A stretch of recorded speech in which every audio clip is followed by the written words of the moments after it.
UGC net paper 2 इकाई 10 राहुल संस्कृत्यायन जीवन परिचय महिमा पंडित महापंडित राहुल संस्कृत्यायन जन्म 9 अप्रैल 1893, मृत्यु 14 अप्रैल 1963 को हिंदी यात्रा साहित्य का जनक माना जाता है। वे एक प्रतिष्ठित बहुभाषाविद थे और 20वीं सदी के पूर्वार्ध में उन्होंने यात्रा वृत्तांत तथा विश्व दर्शन के क्षेत्र में साहित्यिक योगदान किए। बौद्ध धर्म पर उनका शोध हिंदी साहित्य में युगांतकारी माना जाता है, जिसके लिए उन्होंने तिब्बत से लेकर श्रीलंका तक भ्रमण किया था।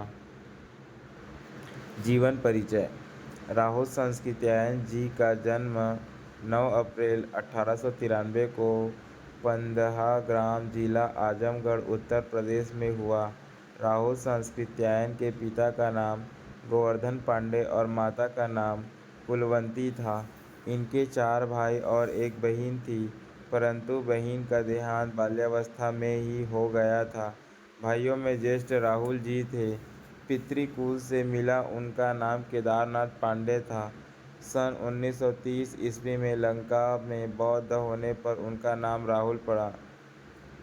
बौद्ध होने के पूर्व राहुल जी दामोदर स्वामी के नाम से भी पुकारे जाते थे।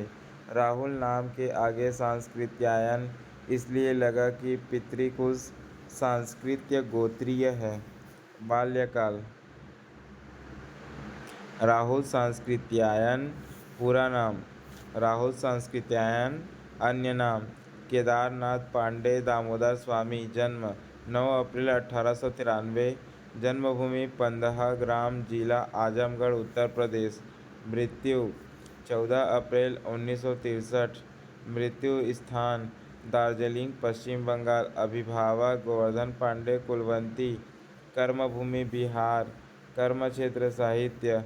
मुख्य रचनाएं घुमक्कड़ शास्त्र, सतमी के बच्चे जीने के लिए, सिंह सेनापति, बोलगा से गंगा आदि।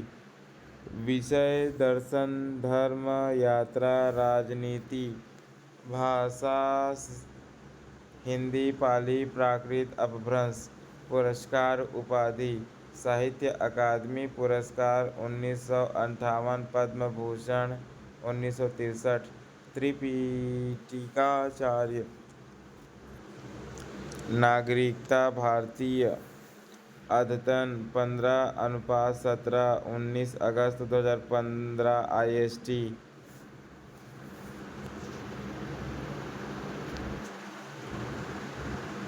बाल्यकाल राहुल जी का बाल्य जीवन ननिहाल अर्थात पंदहग्राम में व्यतीत हुआ। राहुल जी के नाना का नाम था पंडित राम शरण पाठक, जो अपनी युवा अवस्था में फौज में नौकरी कर चुके थे। नाना के मुख से सुनी हुई फौजी जीवन की कहानियाँ, शिकार के अद्भुत वृत्तांत, देश के विभिन्न प्रदेशों का रोचक वर्णन, अजंता एलोरा की किंवदंतियों तथा नदियों झरनों के वर्णन आदि ने राहुल जी को के आगामी जीवन की भूमिका तैयार कर दी थी। इसके अतिरिक्त दर्जा 3 की उर्दू किताब में पढ़ा हुआ नवाजिंदा बाजिंदा का शेर, सैर कर दुनिया की काफिल जिंदगी फिर कहाँ, जिंदगी गर कुछ रही तो नौजवानी फिर कहाँ। राहुल जी को दूर देश जाने के लिए प्रेरित करने लगा। कुछ काल पश्चात घर छोड़ने का संयोग उपस्थित हुआ कि घी की मटकी संभाली नहीं और 2 सेर घी जमीन पर बह गया। अब नाना की डांट का भय था। नवाजिंदा बाजिंदा का वह शेर और नाना के ही मुख से सुनी कहानियाँ, इन सब ने मिलकर केदारनाथ पांडे राहुल जी को घर से बाहर निकाल दिया। जीवन यात्रा राहुल जी की जीवन यात्रा के अध्याय इस प्रकार हैं। पहली उड़ान वाराणसी तक, दूसरी उड़ान कलकत्ता तक, तीसरी उड़ान पुनः कलकत्ता तक।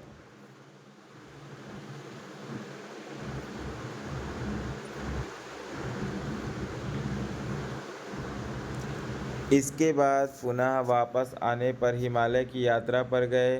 सन 1990 ईस्वी से 1914 ईस्वी तक वैराग्य से प्रभावित रहे और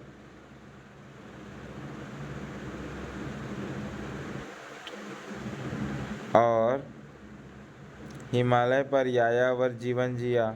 वाराणसी में कुछ संस्कृत का अध्ययन किया। परसा महंत का साहचर्य मिला। आगरा में पढ़ाई की। लाहौर में मिशनरी कार्य किया। इसके बाद पुनः घुमक्कड़ी का भूत हावी रहा। कुर्ग में भी 4 मास तक रहे। राजनीति में प्रवेश 1921 से 27। राहुल सांस्कृत्यायन ने छपरा के लिए प्रस्थान किया। बाढ़ पीड़ितों की सेवा की। स्वतंत्रता आंदोलन में सत्याग्रह में भाग लिया और उसने जेल की सज़ा मिली। बक्सर जेल में 6 मास तक रहे। जिला कांग्रेस के मंत्री रहे। इसके बाद नेपाल में 1.5 मास तक रहे। हजारीबाग में बाग जेल में रहे। राजनीतिक शिथिलता आने पर पुनः हिमालय की ओर गए। काउंसिल का चुनाव भी लड़ा। लंका के लिए प्रस्थान। राहुल सांस्कृत्यायन ने लंका में 19 मास प्रवास किया। नेपाल में अज्ञातवास किया। तिब्बत में 1.25 बरस तक रहे। लंका में दूसरी बार गए। इसके बाद सत्याग्रह के लिए भारत में लौट कर आए। कुछ समय बाद लंका के लिए तीसरी बार प्रस्थान किया। यात्राएं 1932 से 33। राहुल सांस्कृत्यायन ने इंग्लैंड और यूरोप की यात्रा की। 2 बार लद्दाख यात्रा, 2 बार तिब्बत यात्रा, जापान, कोरिया, मंचूरिया, सोवियत भूमि 1935 ईस्वी।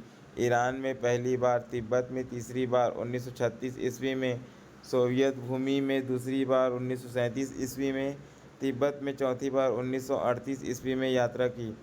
आंदोलन 1938। किसान मजदूरों के आंदोलन में 1938 से 44 तक भाग लिया। किसान संघर्ष में 1936 में भाग लिया और सत्याग्रह भूख हड़ताल किया। सजा, जेल और एक नए जीवन का प्रारंभ।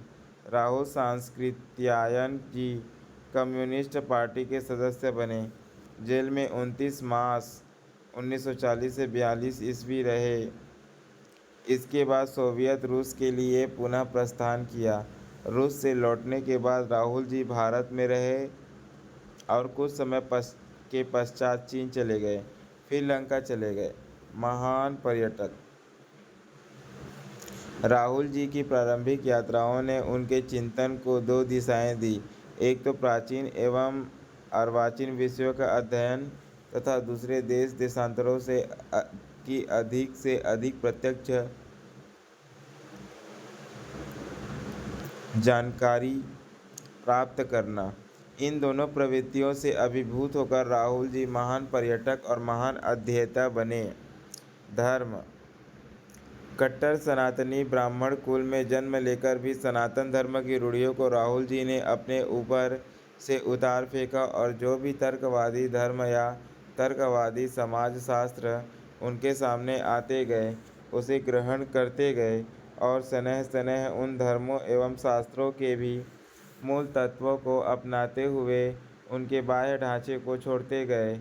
सनातन धर्म से, आर्य समाज से और बौद्ध धर्म से साम्यवाद राहुल जी के सामाजिक चिंतन का क्रम है। राहुल जी किसी धर्म या विचारधारा के दायरे में बंध नहीं सके। मध्यम निकाय के सूत्र का हवाला देते हुए राहुल जी ने अपनी जीवन यात्रा में इस तथ्य का स्पष्टीकरण इस प्रकार किया है। बड़े की भांति मैंने तुम्हें उपदेश दिया है, वह पार उतरने के लिए है, सिर पर ढोए ढोए फिरने के लिए नहीं। तो मालूम हुआ कि जिस चीज़ को मैं इतने दिनों से ढूंढता हूँ वह मिल गया। मेधावी व्यक्तित्व के धनी। यद्यपि राहुल जी के जीवन में पर्यटक वृत्ति सदैव प्रधान रही, परंतु उनका पर्यटन केवल पर्यटन के लिए ही नहीं रहा। पर्यटन के मूल में अध्ययन की प्रवृत्ति सर्वोपरि रही। अनेक धार्मिक एवं राजनीतिक वलयों में रहने के बाद भी उनके अध्ययन एवं चिंतन में कभी जड़ता नहीं आने पाई। राहुल जी बाल्यकाल से ही मेधावी थे। समूचे दर्जे में अव्वल होना उनके लिए साधारण बात थी। परिस्थितियों के अनुसार जिस विषय के संपर्क में वे आए, उसकी पूरी जानकारी प्राप्त करना उनका व्यक्तिगत धर्म बन गया। वाराणसी में जब संस्कृत से अनुराग हुआ, तो संपूर्ण संस्कृत साहित्य एवं दर्शन आदि को पढ़ लिया। कलकत्ता में अंग्रेजी से पाला पड़ा, तो कुछ समय में अंग्रेजी के ज्ञाता बन गए। आर्य समाज का जब प्रभाव पड़ा, तो वेदों को मत्थ डाला। बौद्ध धर्म की ओर जब झुकाव हुआ, तो पाली, प्राकृत, अपभ्रंश, तिब्बती, चीनी, जापानी एवं सिंहली भाषाओं की जानकारी लेते हुए संपूर्ण बौद्ध ग्रंथों का मनन किया और सर्वश्रेष्ठ उपाधि त्रिपिटकाचार्य की पदवी पाई। साम्यवाद के क्रोध में जब राहुल जी गए, तो कार्ल मार्क्स, लेनिन तथा स्टालिन के दर्शन से पूर्ण परिचय हुआ। प्रकारांतर से राहुल जी इतिहास, पुरातत्व, स्थापत्य, भाषाशास्त्र एवं राजनीति शास्त्र के अच्छे ज्ञाता थे। घुमक्कड़ी स्वभाव।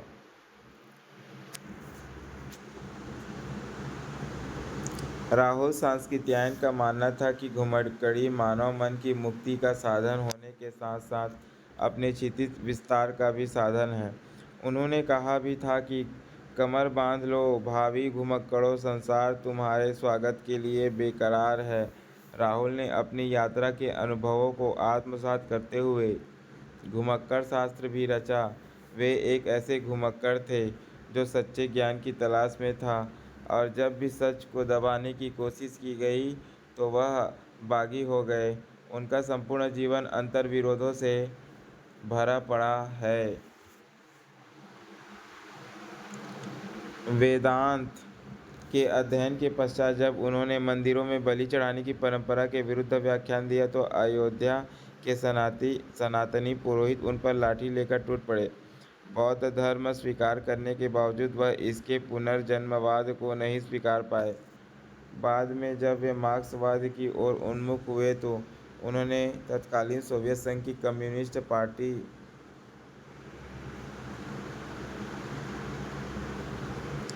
में घुसे सत्तालोलुप सुविधा परस्तों की तीखी आलोचना की और उन्हें आंदोलन के नष्ट होने का कारण बताया।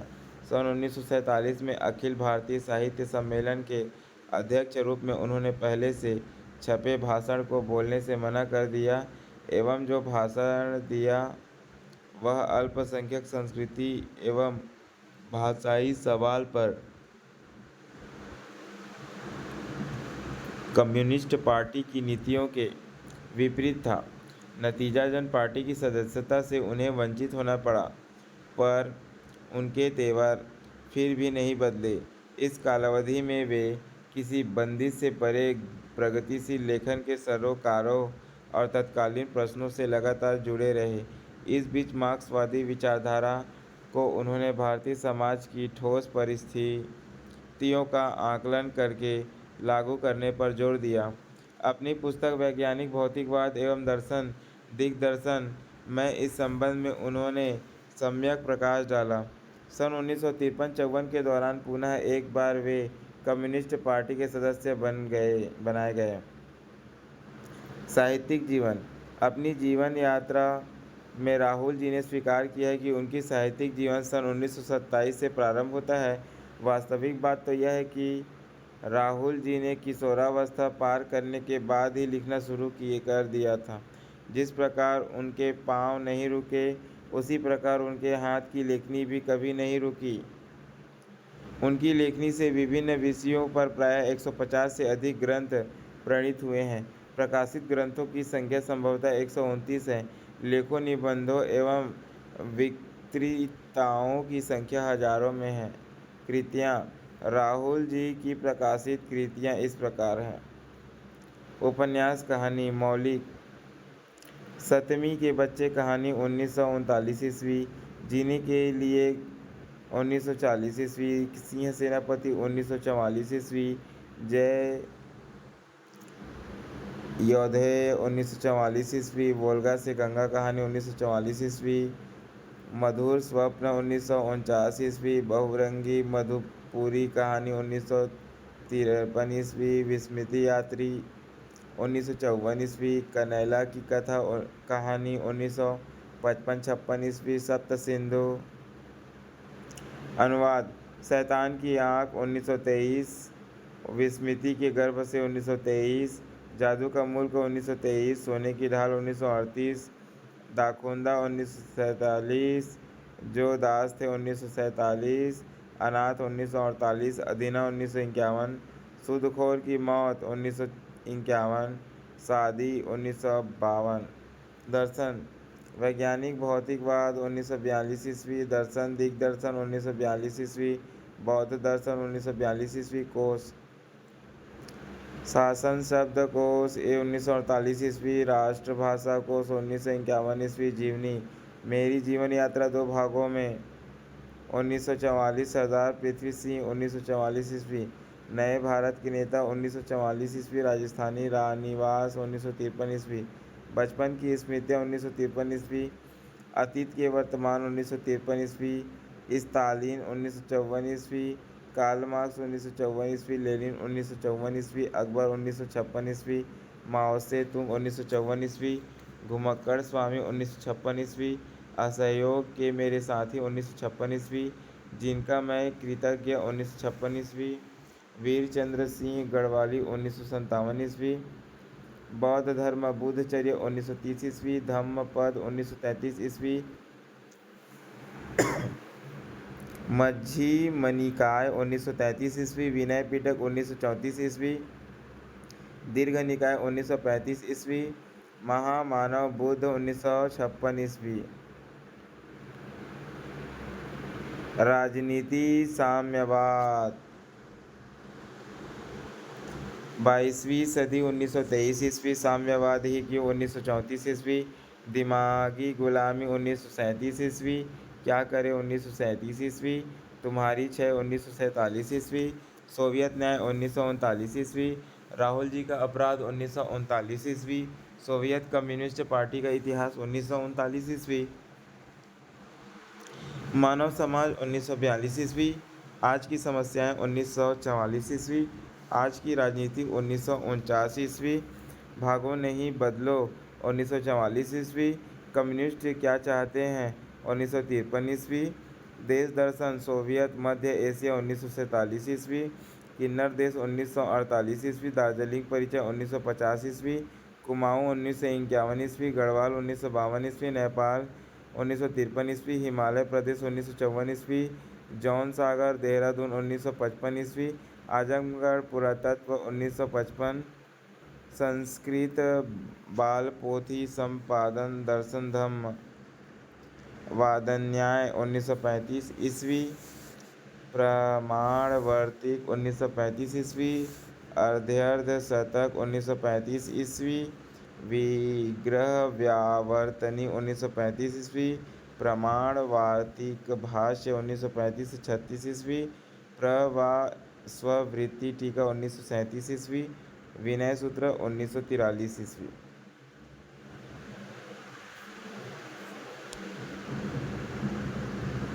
यात्रा मेरी लद्दाख यात्रा 1926 ईस्वी, लंका यात्रावली 1927 से 28 ईस्वी, तिब्बत में सवा वर्ष 1939 ईस्वी, मेरी यूरोप यात्रा 1932 ईस्वी, मेरी तिब्बत यात्रा 1934 ईस्वी, यात्रा के पन्न 1934 से 36 ईस्वी, जापान 1935 ईस्वी, ईरान 1935 से 37 ईस्वी, रूस में 25 मार्च 1944 ईस्वी, 44 से 47 ईस्वी, घुमक्कड़ शास्त्र 1949 ईस्वी, एशिया के दुर्गम खंडों में 1956 ईस्वी, साहित्य और इतिहास विश्व की रूपरेखा 1923 ईस्वी, तिब्बत में बौद्ध धर्म 1935 ईस्वी, पुरातत्व निबंधावली 1936 ईस्वी, हिंदी काव्य धारा अपभ्रंश 1944 ईस्वी, बौद्ध संस्कृति 1949 ईस्वी, साहित्य निबंधावली 1949 ईस्वी, आदि हिंदी की कहानियाँ 1950 ईस्वी, दक्षिणी हिंदी काव्यधारा 1952 ईस्वी,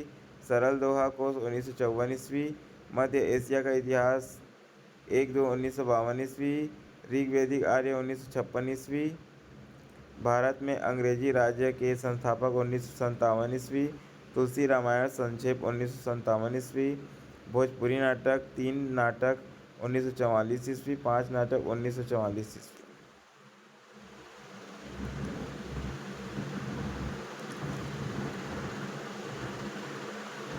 कर्मयोगी योद्धा। एक कर्मयोगी योद्धा की तरह राहुल सांकृत्यायन ने बिहार के किसान आंदोलन में भी प्रमुख भूमिका निभाई। सन 1940 के दौरान किसान आंदोलन के सिलसिले में उन्हें 1 वर्ष की जेल हुई तो देवली कैंप के इस जेल प्रवास के दौरान उन्होंने दर्शन दिग्दर्शन ग्रंथ की रचना कर डाली।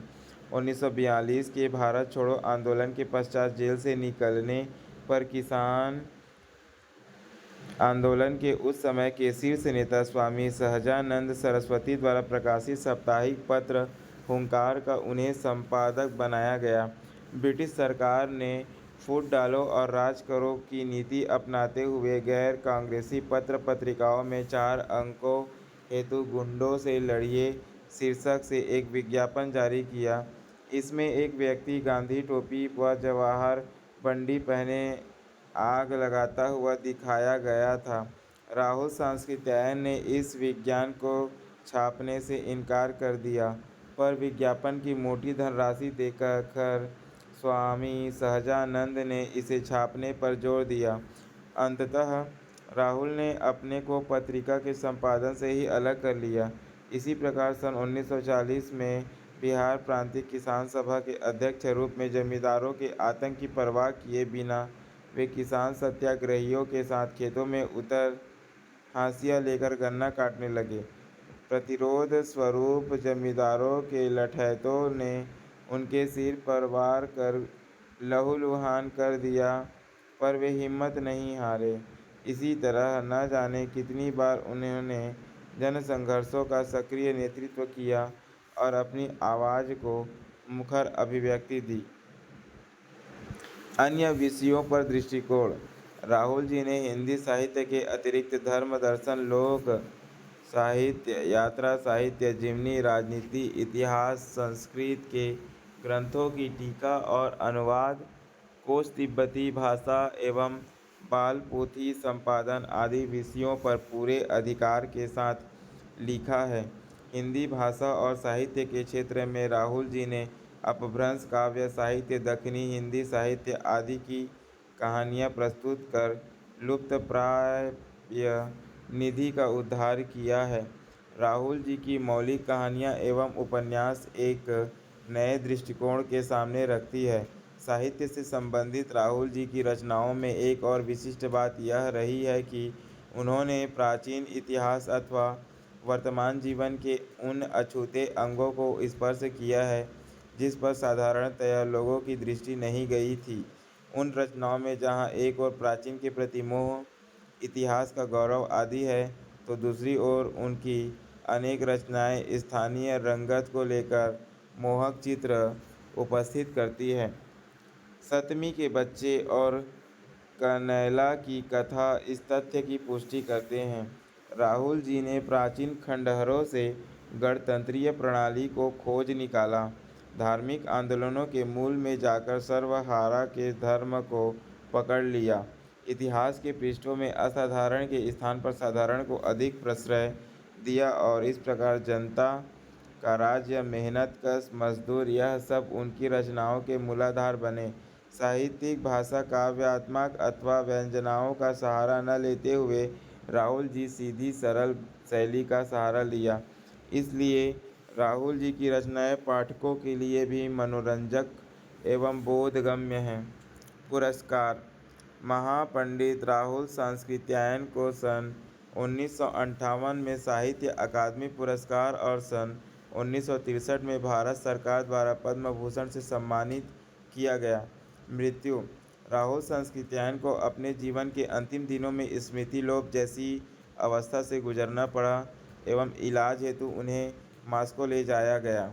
मार्च 1963 में वे पुनः मास्को से दिल्ली आ गए और 14 अप्रैल 1963 को 70 वर्ष की आयु में संन्यास से साम्यवाद तक का उनका सफ़र पूरा हो गया। आशा करता हूँ कि मेरा यह छोटा सा प्रयास आपको अच्छा लगा हो। धन्यवाद।